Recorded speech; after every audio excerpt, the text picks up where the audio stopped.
we are skipping the intro. We are skipping the intro and we are getting straight into business. Hello, welcome one, welcome all to the Parallel Stories podcast. I will be looking at my computer a lot, and that is because I will be fully dissecting and going over my poetic short film, You Wasted Me. In parentheses, a poetic short film, because I feel like it's time. I feel like I'm hitting a breakthrough with moving on from the past, but this is still kind of like the last piece I want to promote because I do think it's my Magnum Opus. I am so proud of it and I love it so much. So I want to talk about it. I have to remind myself not to talk so fast and to actually breathe. But I am so excited. We're going to be dissecting the entire thing. Hopefully it doesn't take too long. By itself, it's about 16 to 17 minutes.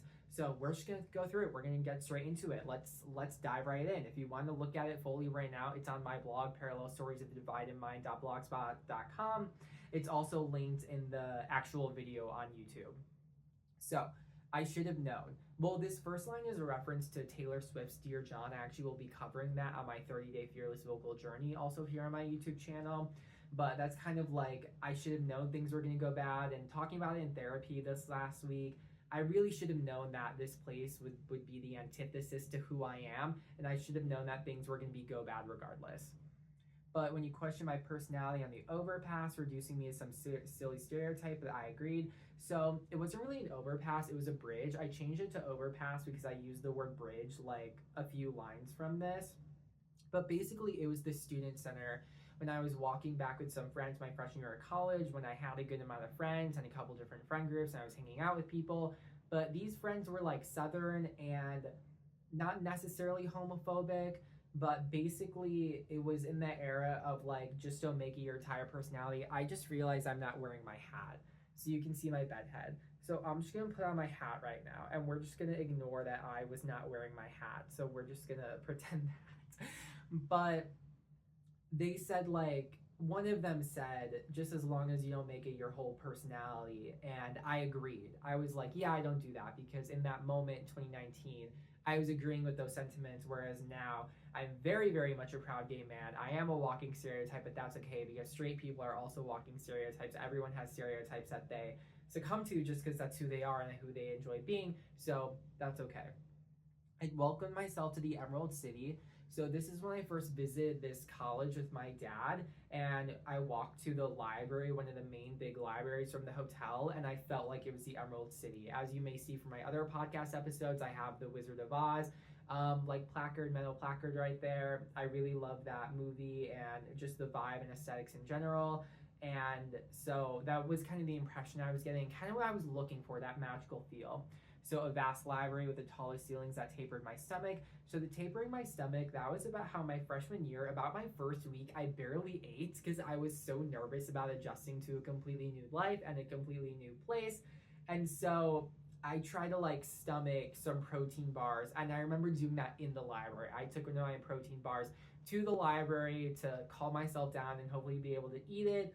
After that first few days and after that week, I was getting better at eating and I wasn't as anxious anymore. That first week was pretty hard with the adjustment, but after that, I was good to go. Only for the biting breeze to blow the blanket off my window.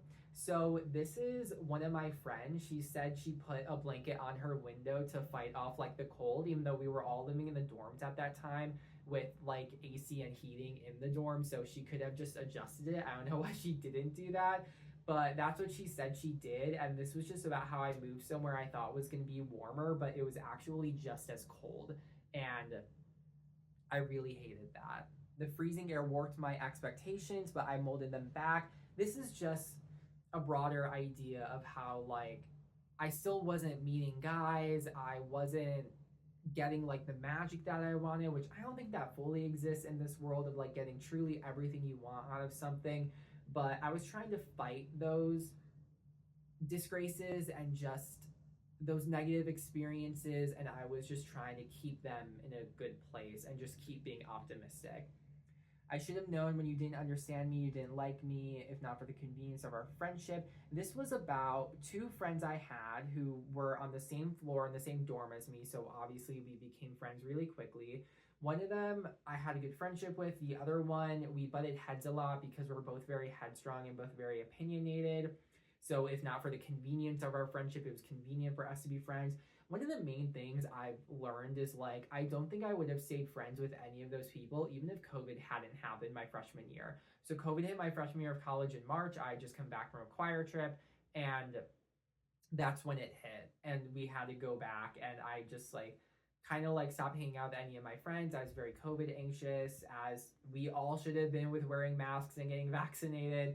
But yeah, you didn't like my vernacular, my teasing, my play. So that was about joking around. And the vernacular part is specifically about the friend that I got along with better, how I would make jokes about like, we're going to add that to your vocabulary, because like she didn't know some words. And the other friend, like, was basically said to me one day, like, stop saying that. Because like she didn't like I was making those jokes. With the friend I was making those jokes to, she didn't say anything.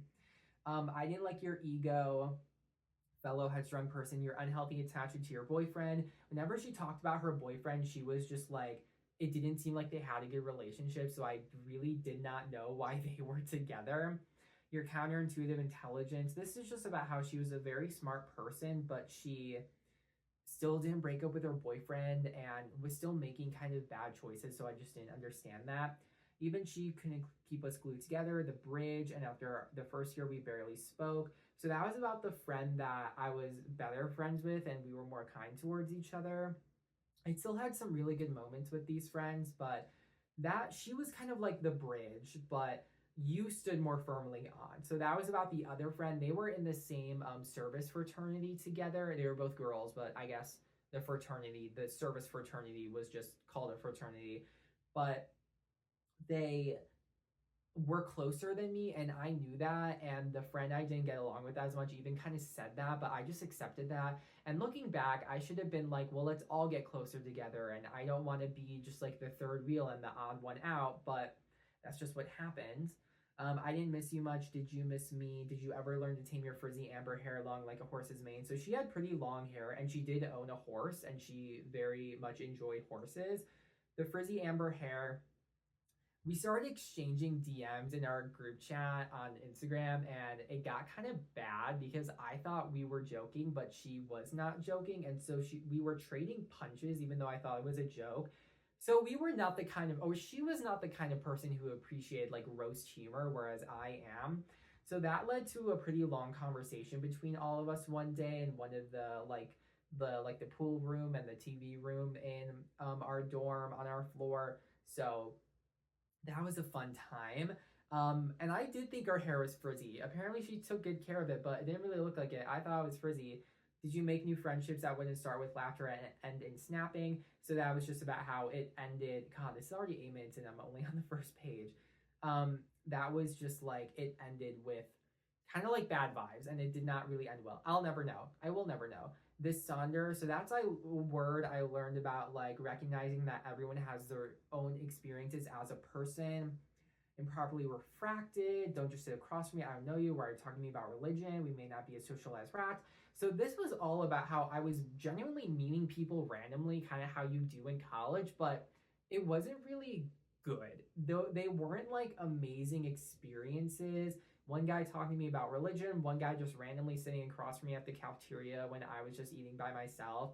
And it that's kind of how college is, but looking back, I was like, that was kind of weird, and it didn't really lead to anything, and I never really enjoyed it, and they weren't like joyful conversations. Then came the end and the new beginning, so that's in reference to COVID. I like the view from my room, the courtyard, hold my breath, tighten my stomach, cover up, talk to no one. So that was about really my first semester of my sophomore year, really just delegating myself to my dorm room, which I did really like, and I had a nice view of the courtyard, but I basically leave just to go to my one in-person class, go to the dining hall and get food. But I was kind of vibing. I was honestly like having a good time, because being by myself is not good for me, but it does kind of feel good in a like a self-destructive way. So that was fun. If only your ego hadn't returned in its new form. What fun this machinery is. So this is about me joining the magazine, the student magazine. I was on the student newspaper longer. I was only on the magazine for one semester because this guy fucking sucked. He was such an egotistical photographer. I wanted to get into photography, and he was so egotistical. He blocked my work. I took like 400 pictures for this one photo shoot. He only sent me like 11, and I demanded to see the rest of my work because that's my work that I took. I should be able to see it. And he mistook a test shot for a real feature when I just took a picture of a wall. This one cafe we were at, the entire outside was decorated and it was really cool, but I think that was just a test shot and he included it as one of like the qualifying pictures. It was so weird. But I did not like him, and so many of those other pictures I really enjoyed. You can actually still see them on my Instagram at I don't know from my personal Instagram, but it's still public. And I include the pictures that weren't included as part of the eligible ones for the magazine, and they were so good. I tagged the authors who I had taken pictures of and who we were interviewing, and they really liked them too. I asked for permission, of course. But I was like, oh my god, this guy sucks. Like, these pictures are good. He had put on autofocus, so some of the parts were blurred, but apparently professional photographers don't use autofocus or something. So that was just a bad experience. And then I was rushing from the parking garage to get to my dorm to meet a therapy appointment. But that day I was with him. We were taking pictures of vintage thrifted clothing, and he had this idea and it worked out so bad. And I left my trunk open so my battery died in my car, and he jump started it. So I was rushing home. That was such a bad day. And I fell because he had loaned me his camera to use, even though there's supposed to be loaners from the magazine itself. He loaned me his personal camera. Cried while rubbing alcohol on the wound. Don't rub alcohol on your wounds. Just use warm water and soap. That's all you need to disinfect it unless you think it's really bad, but don't risk the pain like that. It's not necessary. So I was crying in the therapy appointment on Zoom because I was like, this is so awful. I just fell on this camera. It seemed like it was fine, but then later he texted me when I returned it to him, and he said the focus ring was stiff. He got a quote for $675. I was fully prepared to pay for that. I fell frontwards when I fell. Like, it was bad. But I had the money ready, but apparently someone covered it. I have no idea who paid for that, but apparently someone covered it. When I told one of the magazine people, one of like the adult like staff members, like, I had this experience, I don't want to be in magazine anymore, and she said that's perfectly okay, that's fine. But I was like, oh my god. The wall told me that all I can do is be me. That was the test shot of the wall, of the quote, and I was like, this is so weird. And I put that on the Instagram post too, because I was like, that little Easter egg of like, I know what really happened in this situation. None of these pictures were included, and I thought a few of them were really, really nice. I really liked them, and I took them, but no, he just blocked my work. But Your Gravity Wouldn't Let Me Escape. So this is about newspaper and how I was in the newspaper as a designer for 2 years. Your Gravity Wouldn't Let Me Escape. That's because we would joke about singing the song Gravity by, I think, John Mayer, like, gravity is working against me. So that, and then, oh, this was the first year. You need someone to put everything together, black, white, and red all over, with the blood I gave at 1 a.m. because my second year, the first paper, we had to stay there till 1 a.m. It was so awful. My first semester, my junior year, the day after production night, I had a lab meeting at 8 a.m. So Wednesday production night, 8 a.m. lab meeting the next day on Thursday. It sucked. Not read by anyone who matters. I truly felt like no one really read it. The manager, the advisor, the adult staff member, he thought it was important, and I don't know. I just felt so disrespected when you finally broke free of your cage. So that was the editor-in-chief my sophomore year, who she wrote an op-ed that she snuck into the final edition called I Am No Bird, because she was so pissed off at everyone, and rightfully so, because people were not doing their work that year. I was struggling a little bit because that's my first year as a designer, but people were like not doing their work. She had to put everyone on probation. It was bad. And so she wrote a piece called I Am No Bird. And basically she was like saying like, everyone thinks I'm a good editor-in-chief. Everyone thinks I'm great at this, but I don't want to be a journalist. I don't want to be a part of this. She was bitter, and I honestly respected it, but she was so, yeah, your medieval style with you. So that was about how the idea she had in mind for the style of the paper was so strict. It was so old school. I couldn't do anything fun, and it just sucks. Like, I really couldn't do anything fun, and that was so frustrating. Then a new mother came along, so that was the editor-in-chief for my junior year. She was insecure, less experienced, less strict. I could finally explore the screen. So that was about how at the very beginning she was, I guess, less confident in herself. So she didn't really pull out as many rules, so I felt like I had more freedom. But then she got her voice. Louder than mine, everyone's was louder than mine. How could I be so low on the ladder if you need me so much? Blah, blah, blah. My pull, my influence. So this was about how, even though I was the only designer, so if I was sick one night, which thank God I never was, but I had a plan, I would just chug that fever reducer because they had no one else. They had no one else to be a designer. I had a co-designer my sophomore year. She quit after the first semester, so then it was just me. There was someone who was kind of like an intern I was mentoring my junior year, but then she just stopped with it. They only had me. So I was like, if you don't have me, you don't have the paper. Because you need the articles, you need the pictures, but you need everyone to put the final product together, which came on to me at the end of the night. But they all joked about how I was so low on the ladder, and it was so frustrating. I never liked your stir fry, your pancakes, your cheese curds. The smoke billowed, the windows were nailed shut. So this was about stir fry. They liked one Japanese restaurant on campus, which I didn't really like that much. Your pancakes. This was about how one day, and this was a fun night, one of them, the photographers, he brought a, oh my god, what is it called? Like a portable, a hot plate, and he cooked chocolate chip pancakes and bacon as like a breakfast for dinner, late dinner that night. And we were trying to open the windows, but they were so hard to open because smoke started billowing from cooking the food. But thank God he finally got it, the windows to open, and we were fine. That was such an old building. Then your cheese curds, they also like to go to this one restaurant which had cheese curds. I never ate any of them. I don't like cheese. I had to leave before I burned. The next section, my voice cracks final goodbye. You don't want me to sing free or high, your little mixing bowl. So mixing is about the vocal technique of mixing, which I'm still trying to work on. So this whole section is about choir and men's choir and how I tried to audition for the mixed choir, but she didn't even test me in the 5th octave. I was so pissed about that. You are an educator, yet you remain silent. You are meant to teach. You are designed to encourage, but you lambast me with a patronizing smile. She offered me baritone, whereas I was tenor 2 in men's choir, which, because the mixed choir, you cover a wider range, it was basically the same, but I said to her, like, I respectfully declined that offer. No, the beach, the warmth in March. So that was about the choir trip in March of my freshman year when we went to Tennessee and Alabama. That was actually a fun trip, and it was I experienced warm weather in the winter for the first time because I'm originally from the Chicago area. In March, it's cold. Spring doesn't happen until April. The potential for friends wasn't enough. I just wasn't meeting any friends, especially gay guy friends like I thought I would. So yeah, your little mixing bowl, harken me to a deeper spot, like that audition. Auditioning is an art in and of itself. I really failed that audition, but I still won't get over how she's supposed to be an educator, but she didn't say anything. And she just didn't have any grace for me. She just like sucked. Like I feel like she didn't do what she should do as an educator for students who want to try out for the choir that she's leading as like a teacher herself. So that sucks. How foolish was I to actually think I could find someone here, the swamp. So this was about like the dating pool. I expected there to be so many guys, but there just wasn't. I was hitting like the end of Tinder like every few days. Like I just ran through it my first day there. It was so bad. God doesn't give with both hands. I don't believe in him, so he didn't have any to give with. This is a snap at me being an atheist about and how about I'm gonna bring up God later.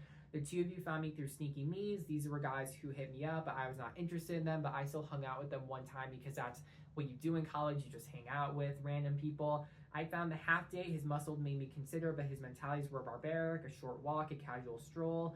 The other one, I recognized how to trick your friend. That's later in the poem. This one guy who I recognized from this one event, we matched on Tinder. We went on this like half day where we were just walking around campus.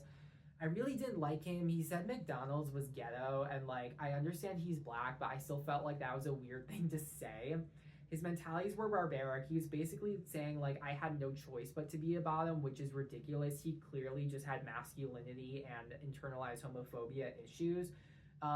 He floated away like a specter. That's about how he ghosted me, except over text because he gave me his phone number. He just blocked me on everything else, and we hugged at the end of the half day. I did feel his bicep though. He let me. I asked, and that was nice. But yeah, he was just very demeaning. He was basically a cliche psych major, and I was a psych major too. I was sexting him, and he was like, "Oh, you clearly are like have like built up issues. We'll have to, I'll help you work this out." And it was just so weird, and it was just so bad.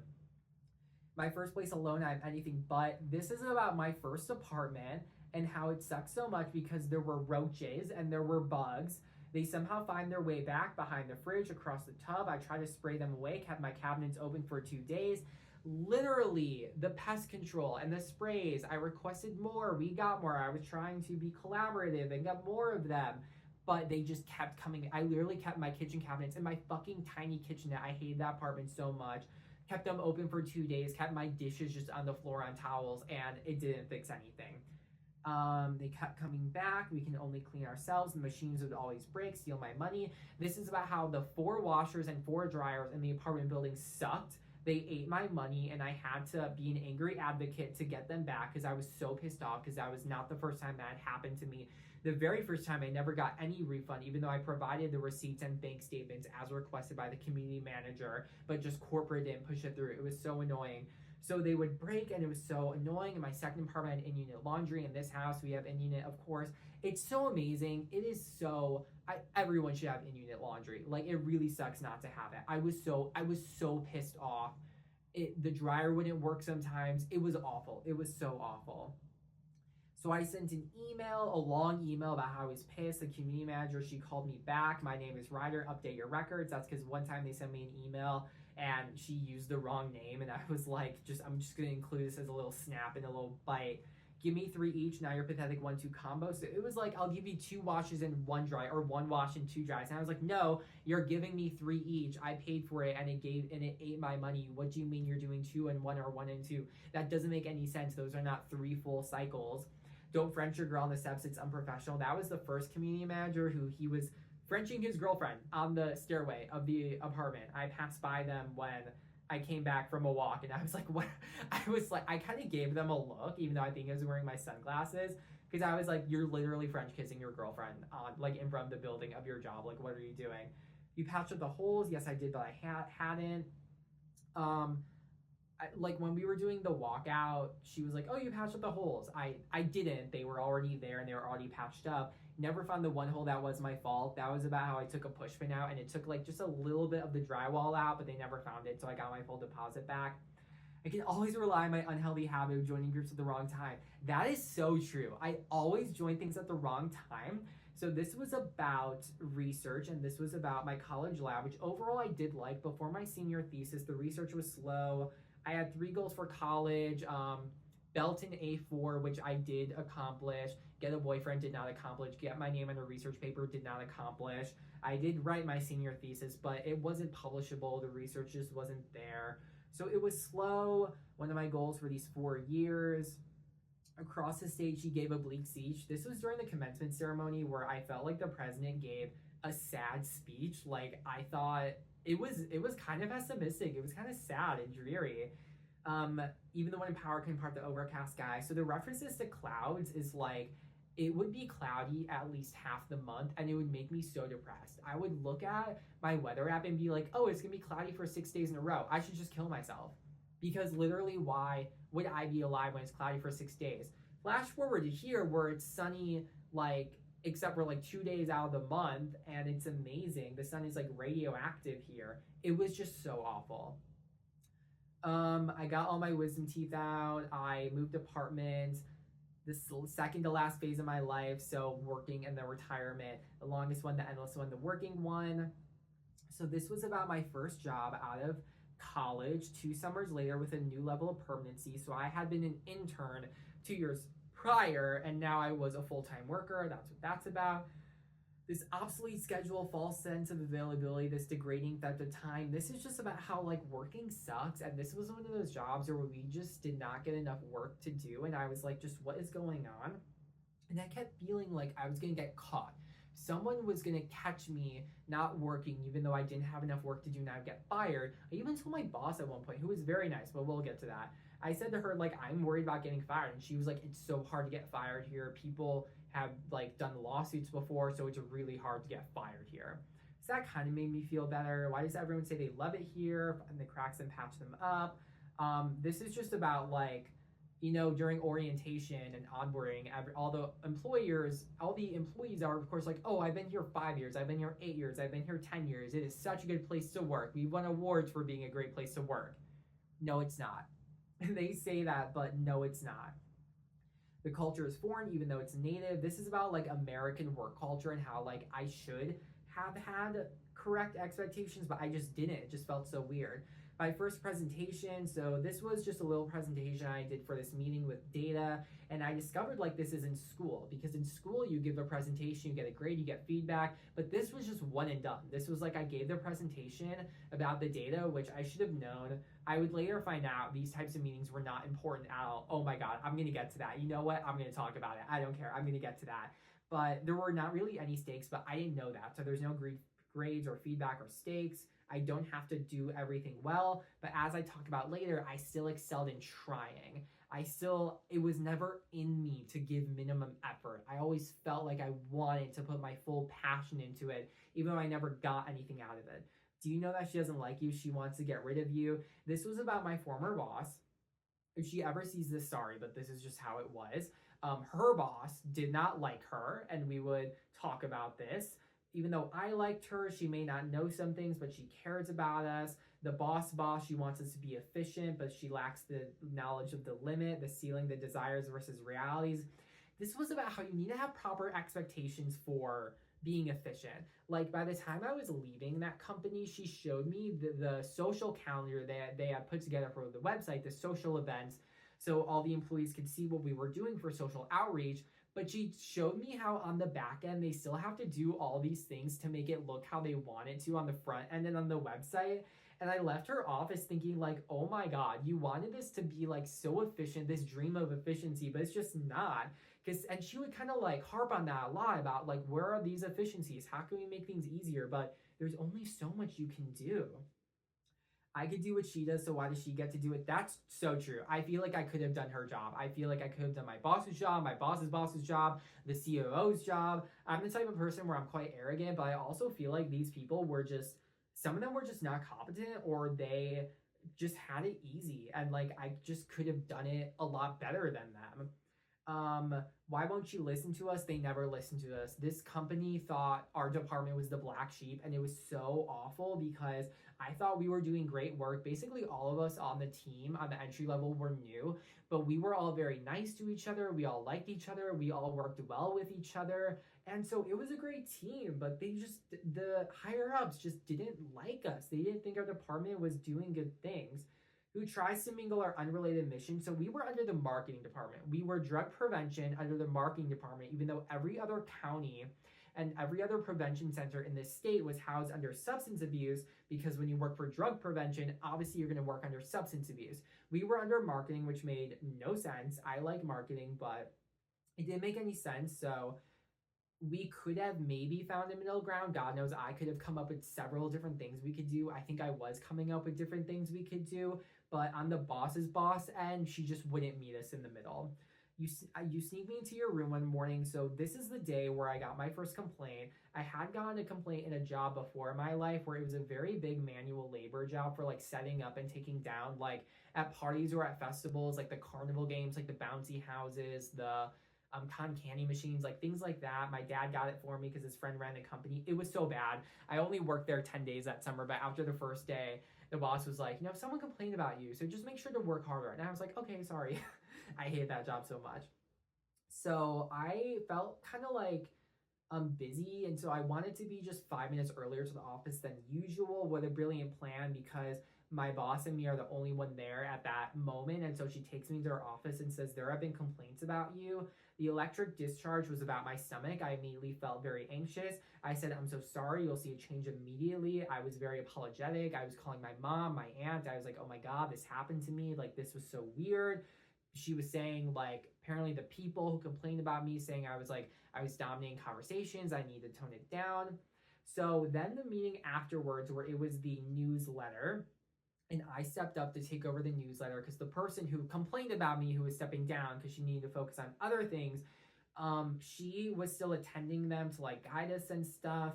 And I am the type of leader where I come up with a plan, because if the team doesn't have a plan, it is up to me as the leader to have a backup. So that is what I would do. I would have a plan just in case. I would go over everything to see if anyone had any opinions, anyone wanted to change anything, but I had a plan in case, because as the leader, you need to be prepared. You need to lead your team. This bitch, who I talked about in episode 4, The Corporate Ladder Has No Rungs, did not think the same way.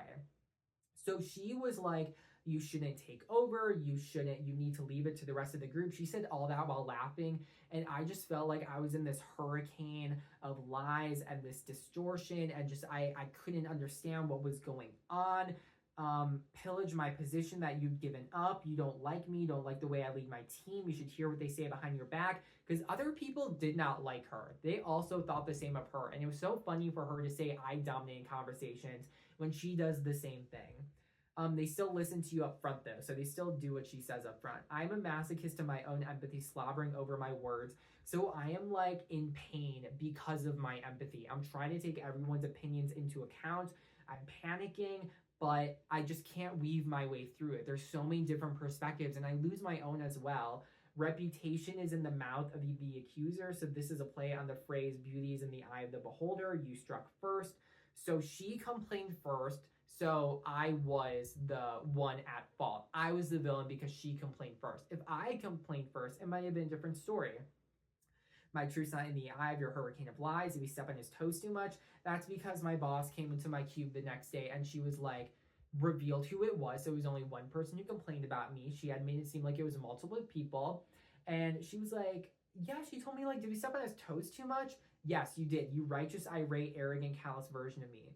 So this is highlighted because this is an acronym for what the meeting is. REAC, Regional Interagency Council. Those were the meetings that were bullshit and were so inefficient. And that she would run. So I wanted to turn that with the words righteous, irate, arrogant, callous. Switch perspectives. I don't let work dictate my feelings. So she would like be saying like, I don't care about my job. I love my fake job. And then she'd be crying the next day about her job and how she's stressed and how it's hard. So I'm like, why must I pay when I'm the consistent one? Why do you surrender grace only when you're present? That was about a specific name of a specific person who was a lot closer with her than she was with me. And so again, I was the third wheel. Oh my God. I'm just realizing this was like college all over again. I'm literally just realizing this was like college where like I'm friends with one of them more than the other, and those two are a lot closer together than they are with me, and I'm the third wheel. Oh my fucking God. The red flags, they're pushing me out. The slow burn, the endless will they, won't they. So this was about the COO wanting to rearrange the counties. We each ran 4 counties except for one who ran one because it was like a bigger city. And he wanted to rearrange it so that 2 people would cover 6 counties, 2 people would cover 4, which is insane because that would match how the rest of the company aligned to the counties and like the clinics and the clinicians and things like that. It didn't matter. I guess he was just doing this because he was bored. I guess the CEO just had nothing better to do than to bully our black sheep of a department, even though we were doing great work. I don't know where they are now, but yeah, you can't rearrange puzzle pieces and expect them to still fit together. You can't forget about me. You're not doing that. You're just hooking me like a poor trout. So I was just like, what's going on? And we were all, this was like a several month process of, will they, won't they? Will this actually happen? We tried to stand up against it, and my bosses did, or the assistant director and the director, and it didn't work. There was no leeway, which I think that is the tenet of an awful, terrible company where the CEO just gets to be a dictator and do whatever he wants. I should have known there was nothing close to fireworks. So this was about my first failed hookup. This was the guy who came around after my freshman year of college. I talk about this in the Hopeless Romantic Support Group, episode 3 of this podcast, but I was going out, it wasn't working. I was just like not meaning anyone. Your friend wasn't a trickster, you were fooling yourself. He had lied to me my freshman year of college. So mind you, this is 5 years later. This ghost comes back around. And he came back around, he introduced himself with a dick pic and a face pic on Grindr. I do not like dick pics, so that was not very good. But how much longer must I wait for the ultimate pleasure? I just want to do this now. Then we're on my couch, and I'm like, I have a tall man sitting on my couch. He was pretty attractive. He had that like lumberjack look. He was like 6'2" or something. We're chatting about career plan, life goals. I clearly don't know how to flirt. I think in the last episode I talked about how I flirt with a guy for the first time. This was not that. Light some candles, my friend had said. I thought she'd been joking because she did say that to me. We moved to the bedroom. We're sitting there, and we start, and he's like, do you want to do something to dispel the tension? And so we're making out, and his breath is so bad. I literally bought a pack of icebreakers after that encounter because I was so scarred by the bad breath. His mustache was scraping my lips. His hand, we were touching each other. He was touching my penis. He put my hand on his penis. I felt nothing. My nerves were closed. I was almost throwing up, mainly because, or one of the reasons was because before he had come over, I'd just eaten quite a bit of ice cream.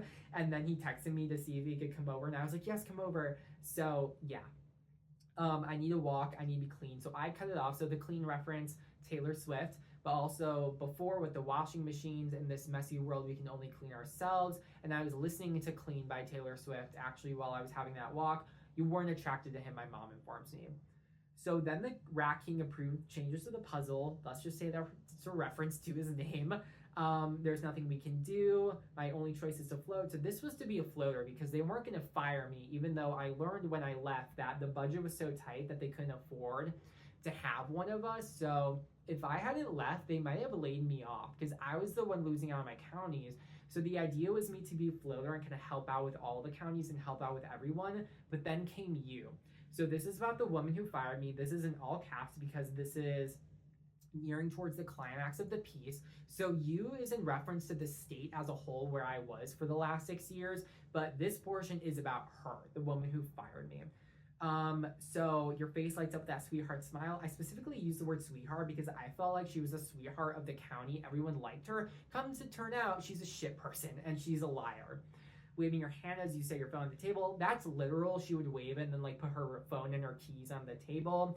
You look just like my son. She did say that. You recognize traits others ignore. That's when she was telling me over text and in person, like she recognized how amazing I am and how I'm so great. She was basically buttering me up. So I'm unsure if the offer is too good to turn down because I'd never done something like this before of getting poached and leaving a job. I had only ever quit jobs before because they were like summer jobs. I had never actually quit and then moved on to a different job before. This position will grow. I should have known when I saw the girl on the phone sitting there doing nothing. So this was about the interview I had where I had to literally basically request an interview. Red flag, even if you're hand selected for a position, they should still interview you. So this girl who would be one of the front desk girls I would become good friends with while I was there, she was doing nothing, sitting on her phone, which I am not about the hustle and bustle grind mindset, but I still thought was weird, like she doesn't have more work to do. I should have known when you bypassed my negotiations, didn't respect my terms. So that was about how everyone was like, man, like the ball is in your court. You can like negotiate anything you want. You can get anything you want. You want to so bad. So I was like, I don't want to do weekends. I want to do these things. I said that more professionally than that. But she was kind of like bypassing it. She was going around it. She was not respecting it. She was not agreeing with it. No silos here. I should have known there would never be a harvest. That's like clever wordplay there. So that was about when I came in to meet everyone. I think that I think that was the day of the interview. Someone said to me, no silos here. Whereas there were silos in the company I was in at that time, and we were the black sheep department, so that really pissed me off. But there were like 10 people working there. There's not going to be silos when there's 10 people. There's no harvest. They don't do anything. They were pushing me out. I had to go somewhere else. The others, my leave was unceremonious. We've raised many of you, the competent man said. So this is about the next town over to this county where I worked in, the place that fired me. And they were a county doing really great work. And the man who had been in there for a very long time and the company I was in at the time, it was an entry level job. So people would come in and out and people would come in, they would leave. So we've raised many of you, that's what he said, just to move on to something else. You can't keep anyone, and I've never had to wonder why. So that was about like at the tail end of that job, I realized like why people leave and why it's not as good as all the employees make it seem during onboarding. There's not enough work to do. There's so much disrespect. There's micromanaging from the higher ups. At least for my department there was. And it's funny because my boss's boss was like, we're trying to keep people. People are leaving. And it's like, yeah, because you're being a dictator and you're not meeting anyone in the middle and you're not giving anyone grace. You're just like not like you're being a dictator. So of course people are going to leave. For you, I delivered a twin birth in 5 weeks. So that was about the needs assessment, a 8 to 9 month process of data collection, interviewing, filling out these deliverables, all these things. In my last 5 weeks there, I basically let go of all my other job responsibilities, which is fine. It was my last 5 weeks to focus on the needs assessment so they were in a good place. Usually you do 1 a year, but this one I was tasked with 2 a year. And I was tasked with this, it came around, it comes around yearly by the time I was leaving. So I basically completed 90% of both of them within 5 weeks, which it was possible because I was amazing, because I was super smart and organized and intelligent. I could do things in my own order. I knew how to do everything. I'd already done one before. So I delivered a twin birth in 5 weeks, 2 of them in 5 weeks. I honestly love that I came up with that phrase. You probably would have let me go within a year. How satisfactory everything is finally, because like I'm finally getting what I think I deserve in an amazing job where I'm full of respect and adoration, even though it sounds egotistical. Everyone wants to be appreciated in their job. 6 weeks for the transition, 5 weeks of my former job plus 1 week of a break because they couldn't hire me in the middle of a pay period. I should have known when you weren't there my first day. The woman who hired me, the director, was out on medical leave. I know that's technically legit, but I still get mad about it that she wasn't there. Nothing was ready. My computer was not ready, even though I could have told it to them when they first hired me. Work was not ready. Nothing was ready. No one told me when to show up on my first day. That's a red flag. The girl on the phone said this is not a good place to work on my second day. I remember exactly where I was. I was getting water from the water fountain, and she, in the little window next to the door where people enter to go into like the doctor's rooms, she said this is not a good place to work on my second day. Maybe it was just her. Then sit at the front desk. They told me to sit at the front desk to learn more. They just didn't have any work for me to do, which was crazy because I was hired upon the position that like I could do all these great things. The community is just what I am, just what the community needed. But no, there's no work for me to do. We're laughing. There's no work to do. Literally none at all. So we can only talk. Now I'm pulled away. I learn what a bastard this town is. So yeah, ripping the hard work from the competent one next one over. So competent man, competent town. And not doing it half it well, not doing it all well, not doing anything really, all the grant money without any way to utilize it. So this is about how the grant they applied for that the next town over had applied for and gotten for the last several years to help students get money to have after school activities so they don't do drugs, because prime time for kids to do drugs is after school from 3 to 6 p.m. So this was drug prevention grant and project. Apparently the grant we got was just a salary grant. It was not a grant to fund this program for some reason, but that makes sense of why they would have it confused, because they don't know anything about anything, and they plagiarize it from the next town over. I learned they plagiarize it verbatim from the next town over. If anyone from the CDC is listening to this and you want to learn more about this, I'll happily give you all the information I know, because plagiarism is wrong, it's unethical, it might even be illegal, I'm not sure, but yeah, they plagiarize it word for word. The dictator, so this was the main group that was running this program that they were trying to copy from the next town over. This guy had anger issues, he sucked. Me and the director, the woman who hired me and fired me, both called him a dictator. Not to his face, but oh my god, there was this moment where in this one meeting they were kind of like fighting it out professionally. It was so weird. It was crazy. Me and my coworker at the former job were just like, oh my god, this is insane. The new leader tries to do his best. The members don't understand. They never will. So this is about the new person they hired on, who was great. He was very smart. We got along very well. But these people in this meeting, they were like, oh, we can find a grant to fund $200,000 for this project. Are you working with Apple? Are you working with Google? Are you working with Microsoft? Where are you going to find $200 to fund this? Like, that doesn't make any sense. Oh my God. I'm 99% sure that the woman who fired me said this quote when I was in my former job before this in the community meeting. I'm just going to take off my government hat and say, please God, send us an amazing youth rep. Find one yourself. I'm 99% sure she was the one who said that. If I remember that, maybe that would have been a red flag of like, get off your ass and find one yourself. Why are you praying to God for this when you have people in the community who can help you out? You have school faculty members who regularly attend these meetings, but no, you are just relying on God to do it for you because you are too lazy to do it yourself and too dumb as well. Trying to grasp any project crumbs. We jump conversation topics. Don't trust her, she snitches. This is about the coworker, the woman who snitched on us, and she heard so many things out of context. She listens because her life is as mundane as her work. True. So this next session is when we all get pulled into the director's office, the room when she's gone. So it's the assistant director and the clinic manager. We all get pulled in separately. The sheet from the handbook about sexual harassment is on the table. I just say I understand because I'm shocked from the moment. They say keep it confidential. Absolutely fucking not. If anyone at work tells you to keep things confidential, that's not about like private information about like clients or employees. That's a red fucking flag. So I tell the two girls, they have my back. They say they're so stupid. Buckle up, Buttercup. I don't like them picking on you. They're so stupid is when one of them, the one who I first saw who was on the phone doing nothing, that's when she got pulled in and she went into my office and she mouthed, "They're so stupid." So they thought everything was going to be fine. But then, so they tell me to defend. So this is about the puberty presentation I made that led to sexual conversations. But again, things were heard out of context and it was blown so out of proportion. But I'm not in school anymore. You're not all my superior. So they pull me in again. I have more confidence. I counter. I claim I'm correct. They discriminate. Do you worry about me being in the classroom? I ask me that, and they hate. They say yes. So basically, because I'm having conversations with people who are over twice my age, they think I would have the same conversation with people who are less than half my age. Mind you, I've worked in a daycare center before. Near the end of my former job, I taught 120 students, middle schoolers, incoming sixth graders about emotional regulation. I do not act inappropriately around children, and that is a harmful stereotype against gay men. So did they fire me because of discrimination for me being gay? Maybe. I guess we'll never know. They draw lines outside lines until it's all illiterate. Your externalized misogyny belongs solely in a sitcom.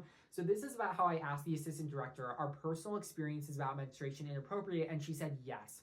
So this is a health department where talking about menstruation is inappropriate, where 99% of the staff are women. And one of the front desk girls, her former role in there was helping pregnant mothers and talking to them about birth and going into detail about birth. So when the assistant director told me in the health department that hands out condoms and lube to anyone who wants it, that talking about menstruation is inappropriate, I knew this was bullshit.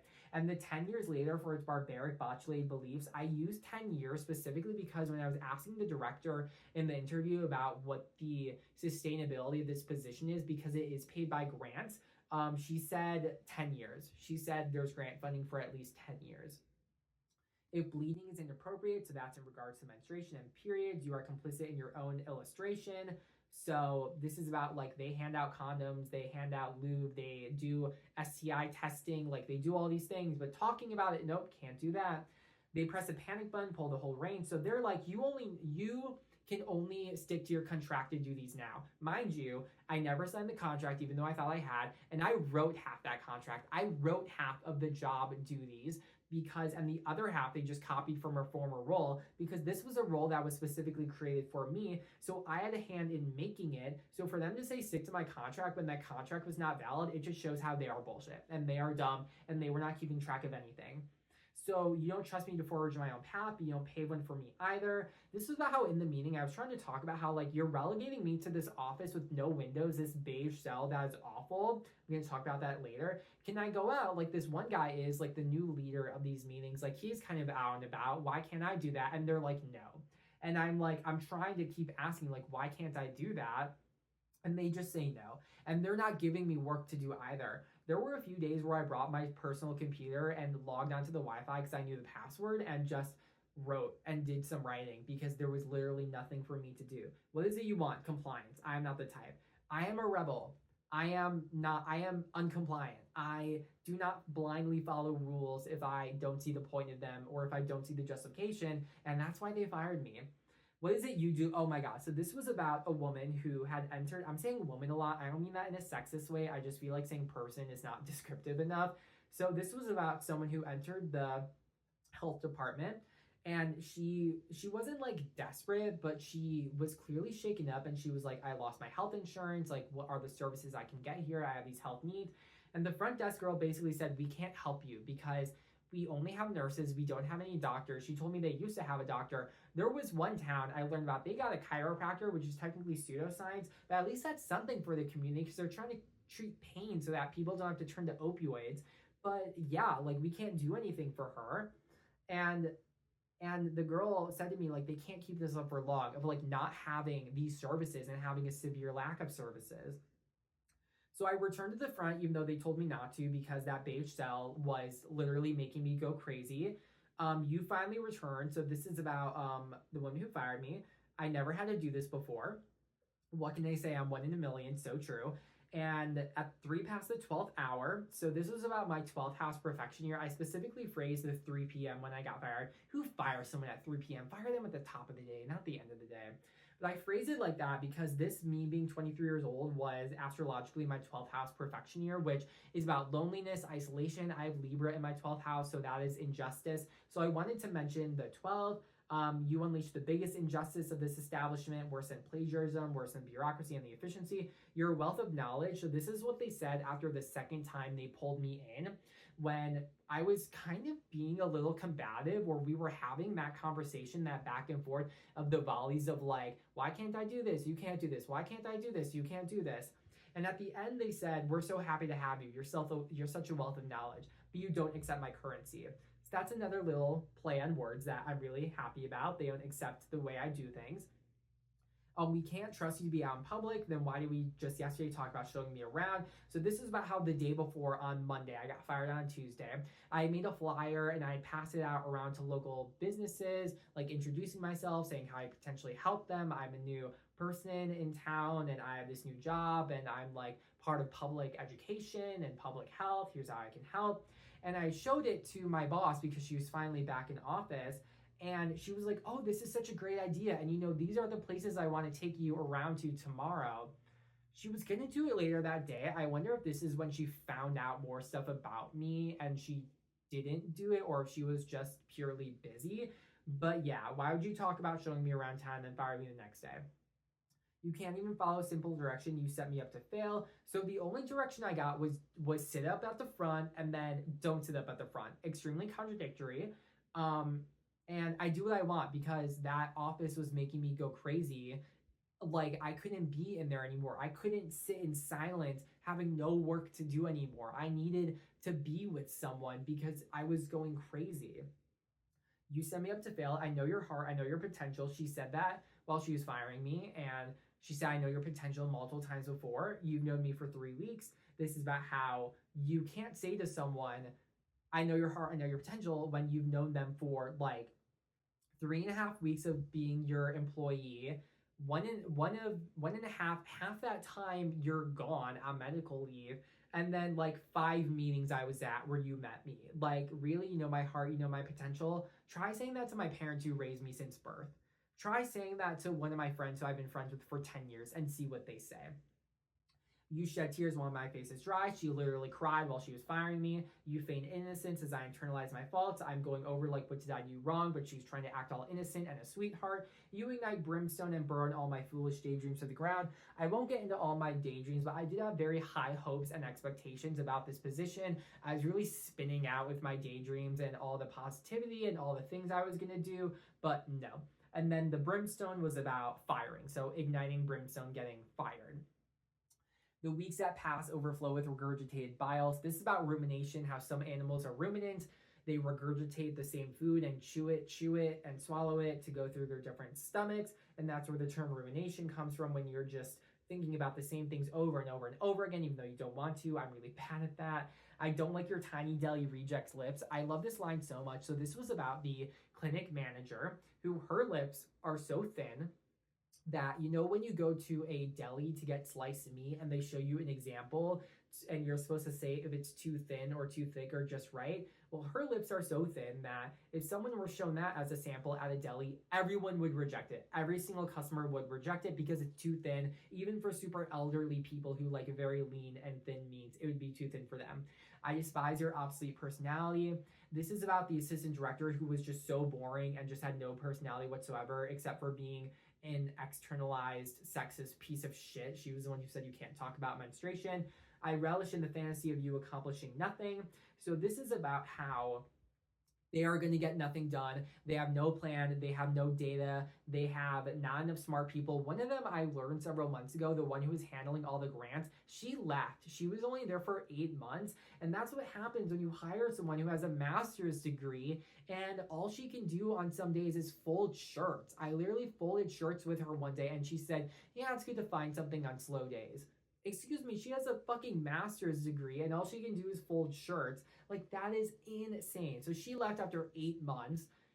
The one who was still there, the leader, because we were also supposed to be like an elite trio, like the leader of the main meetings, me as public educator and the grant master, or as I refer to her as the grant master. They were both really great. I really liked them. They were very, very smart and knowledgeable and capable, but completely wasted potential here. You show me the scar below your waistline. So this is a clap back. This is about how like you're trying to draw these boundaries, but you yourself don't even participate in them. So the former boss who fired me, she got back from medical leave and she showed us the scar. I think it was either below her waistline or right above her waistline from her surgery. She was like, "Can I show you?" And I was like, "Yeah." And there was another front desk girl there too. And it was still bleeding. I don't know why I hadn't scarred over yet or scabbed over. It was still bleeding. On the front, anyone could have seen. You thought it appropriate. Does that change anything? Does that inside your boundary? Because someone could have easily walked in and be like, "Oh my God, pull your pants up. Oh my God, you're showing us like a bleeding wound. Like that is so inappropriate." But apparently, showing someone your bleeding surgery wound is perfectly appropriate, but talking about menstruation and talking about sexual health topics with consenting adults is completely inappropriate. Make it make sense. I love this line so much. Your malicious mental deficiencies. I want to make it very clear this is not about people with any learning disabilities or neurodivergency, ADHD, autism, things like that. This is about people who are perfectly neurotypical, some of which have master's degrees, but are still stupid pieces of shit and are still so dumb and so ineffective and so incapable when it comes to doing anything intelligent. So malicious mental deficiencies, so they're stupid. Garnished by your fleeting capabilities, they have no potential, they're going away. Follow me like the acrid stench of an animal carcass left for dead on the road. So they're pitying me, won't even afford me superior dinner. So they run me over and they just pass by me. They don't even use me for dinner. They don't use me in any way. They just leave me there to die and rot. Is this my fate to make the same mistake 5 years too late? So this was about being there for 6 years. I kind of excluded my freshman year in this because my freshman year of college, for the most part, was pretty good. I took the road less traveled by, and it was still filthy with potholes. This is about the I think it's the Robert Frost poem. I took the road less traveled by, and that has made all the difference. But it was still filthy with potholes. Oh my God, the potholes made me so mad. This is just about like a treacherous journey. So this is a double entendre of like the road I traveled is dangerous, but there's also literal potholes where I was, and that'd make driving very annoying. The freezing air blew as the governor, so we had a Democratic governor, but a Republican supermajority that, like, don't say gay, we had those laws. Don't direct, so don't direct anything good, and don't fund any good programs like after school programs, school lunches, things like that. Classic Republicans talking about how they love and care for children, but then denying children literally school meals and healthcare and Medicaid. That's fun. Can experience and education ever be a waste? All the project ideals, values can suddenly vanish. So this was me reminiscing on the fact of like, I love knowledge, I love experience, I love learning, but was this truly a waste? Am I actually ever going to use this knowledge in the future? I feel like I have so much knowledge about drug prevention and mental health that it's just like arbitrary now. And I still enjoy what I did, and I did suicide prevention trainings, I did drug prevention trainings, I made my own presentation. There were a lot of people who really liked me and depended on me and thought of me as a good community partner from this company. But was it a waste? Like down the drain of this shallow sink, so there was never going to be much potential to start with. It was shallow. I didn't have to execute everything well, yet still excelled in trying. That is a callback to before when I was like, I don't have to do everything well, yet I still try. Even when I fought against my own instincts to try to not do everything well, as if one could perfect reciprocity, so as if one could perfect like trying to make it up to people and do things well. Your life is not over at 23. That's what my mom said, which really like hit me hard of like my life will go on. Man invented sin to punish those she deemed unworthy of humanity. The place of origin, that's a little like hint as to where I am now. The cosmic damage when we turn the tide in a year, but I've never been patient. True. The cosmic tide is just about the astrology, and I talked about that a couple episodes ago when I got an astrology reading from my friend, but that was just about how like the cosmic damage is going to like go around and hopefully things will get better, which they are a lot better now. What a desolate land this is. That is so true. Stunning incompetency, yes. The medical team, this is about how I got the HPV vaccine. They billed me all in one for the 3 doses. I did not know they were going to do that. It was $800. I literally asked them the price of it, and they did not tell me. Finally, after like 3 months, I get on the phone with a patient care manager, and she wipes that bill. My bill goes down from $800 to $150 because when they scan the vaccine, it tells them the out-of-pocket cost so they can avoid situations like this. But no, they just never told me what it was. The social workers for improperly diagnosing policy. This was about my social worker position, which you could learn about, I think, in episode 9. when I kind of recap the last like 6 months of my life at that time in that position, and how upsetting it was, and just things weren't going well, and like some of the rules were just so stupid. The supervisor who made me realize we're all swimming through the muck together, that was my family services boss, who was like, I didn't love her at some points, even though she was very nice, but it made me realize like we're all in the thick of it. We're all trying to survive this mess that is this world and this job. Not being transparent, keeping my leaving a secret. I wasn't going to tell her until I could finally get out, but I was getting to such a breaking point where I was like, my mom and brother will find a place. I need to get out of here. So I gave them a 1.5 week notice, not even a full 2 week notice, and no one was mad or anything, and I still did what I needed to do. I still fulfilled my job duties, but yeah, I felt bad for like, even from the start in January when I got hired, I knew I was going to move in the spring. I just didn't know when. So I felt bad for being like, they're hiring me as an employee and they don't know I'm going to leave. You're not better off than me. I hope my silence will miscarry. So this is another play on words about, there's this term called like a pregnant silence, of like, you know, it's kind of like silence has 1,000 words, or like the idea that silence can be so loud in itself. So this was about like, I hope me being silent won't cause any damage. I crave you find a replacement who won't flee like me. I'm so sorry, this was never meant to be. I didn't intend for this to be a rhyming poem. It kind of just happened with the melody and the musicality of it all. But I'm glad this ended on this was never meant to be. But the reason I have this kind of break is because I knew this was going to be the final sentence since like February, before I even wrote the whole thing, when I came up with this line. So I was a sadist to my supporters. I did not consent. This is about how I was causing harm to people in these professional relationships, but I did not consent to those relationships.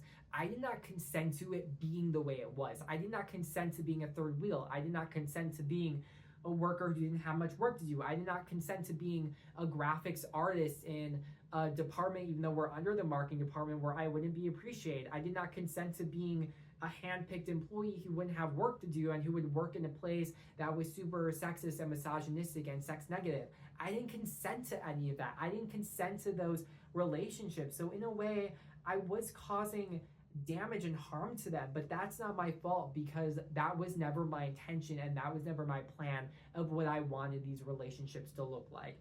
And I think this is a very powerful ending sentence about this entire thing, about the last 6 years in that state, not having the expectations that I thought they would, and like not living up to those expectations.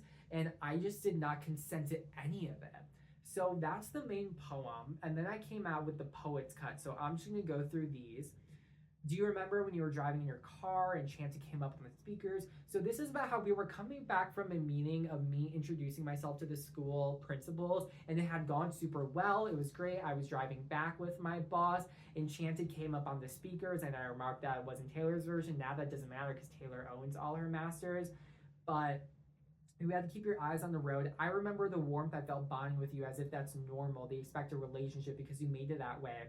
So you shouldn't feel that way for your boss. It wasn't romantic or anything. I'm gay, but you shouldn't feel that warmth. You shouldn't feel such that weird connection, because it's a professional relationship, not a friendship, not an emotional relationship. But she made it that way. She established this relationship that I did not consent to. So I just thought it was this sweet moment of like this like weird bittersweet kind of distorted moment to capture. The sheet from the handbook is quiet, as are you. Look at your faces, your lack of assurance. Bossy wants easy, but not when there's conflict. She didn't even tell you she was getting rid of me. So this is about how when they pulled me in, they were so unconfident with everything they were saying and kind of the rules they were trying to establish, their lack of insurance. Look at your faces. That's another Taylor Swift reference from But Daddy, I Love Him. Bossy when it's easy, but not when there's conflict. So when I was kind of like countering them with what I thought I should be able to do. We laughed about how incapable you are. And then the girl at the front desk, she told me you're too good for this place. And I know it, I do know it. But I made this resource document, the Works for You Mental Wellness Toolkit, which is also on my blog under the mental health tab. You just have to go under more. And I was showing it to her and she was like, you're so amazing. You're so smart. Like, you don't deserve to be here. Like, you're too good for this place. But yeah, like, She didn't tell you she was getting rid of me. So the clinic manager was part of those talks with all of us, but she didn't even know I was getting fired. At least according to the boss, the director, she did not know I was even getting fired, which I thought was crazy. Here lay the poet's mind. Leave a flower. So this is about reminiscing again because I felt like I wasn't done talking about how it truly pains me to wonder if this experience was ever a true waste.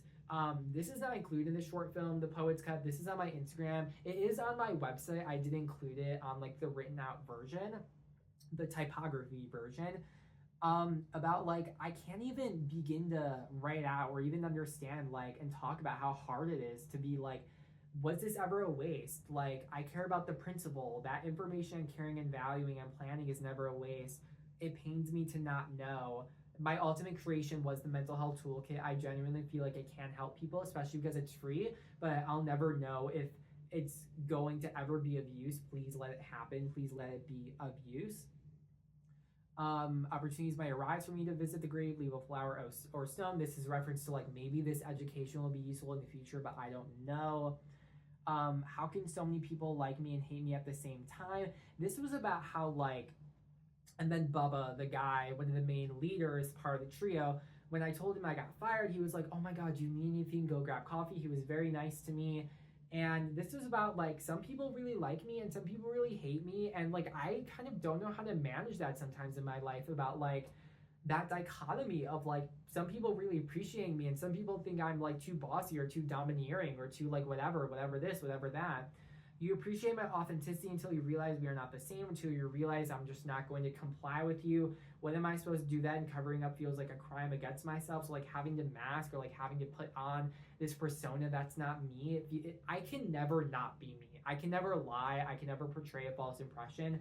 It's just not in me. It's only a moral dilemma because I have to work with you. Whereas if I was just myself or around people who appreciate me, it would be no issue. So I am fantastical. You are deluded.